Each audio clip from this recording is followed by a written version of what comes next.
Tell me your names. Marty and Susie Lenihan. And so you get involved with talking with engaged couples at the church. Tell me how you got involved with that. Well, we've been doing marriage preparation before we even joined the college church, and then we met Bridget Brennan, and she invited us to first observe and then participate in the marriage prep program. So we've been doing it for, I think, over 15 years now. What do you get out of the experience?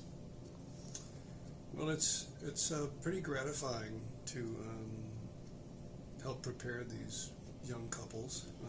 These days, it's interesting, most of them are probably 10 years older than the couples we started out doing almost 40 years ago. So I think we're fortunate to have a lot of information to share with them that they weren't aware of before, and you know, they're you can tell they're grateful for the time we've spent with them. So you know, I think they take it pretty seriously, which is you know, pretty affirming. Well, tell me more about what it looks like, because I'm sure it's changed over time too, because of Zoom and all of that. But what does it usually entail? Yeah.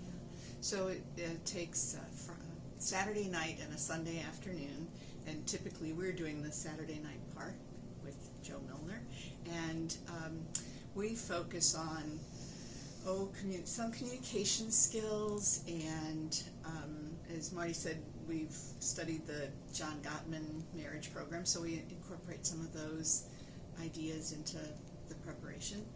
And we try not to talk too much. We want them to be talking to each other more. So often we'll talk for 5 minutes and then give them some kind of a prompt, and then they talk with each other, or sometimes done with a small group.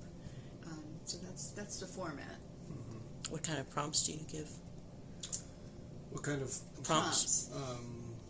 So things like,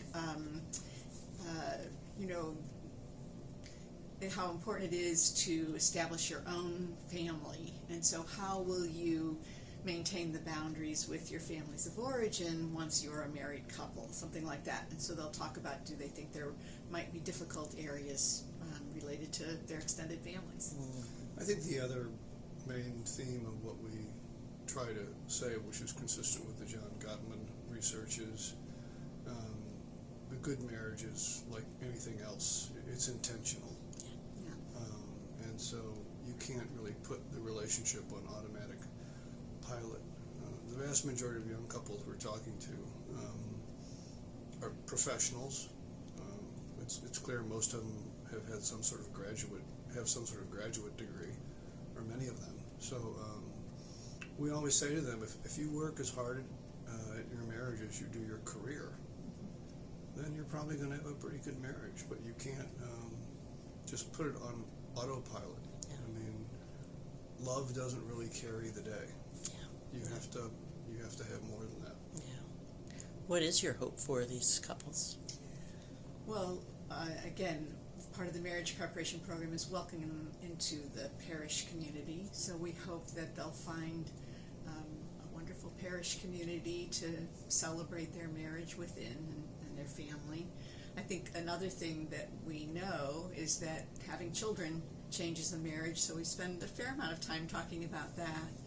And sometimes I have to say to Marty, gosh, you make it sound like having children is so bad for a marriage, and yet he'll say, well, that's the best thing we've done, you know, in our marriage, is have these wonderful children. So again, trying to help them realize that there'll be hard times with lots of work needed, but how wonderful it can be, and how you as an individual become a better person because of your marriage. It's the most exhausting thing, but it's the best thing. The children part. The children part. Thank you both. Yeah.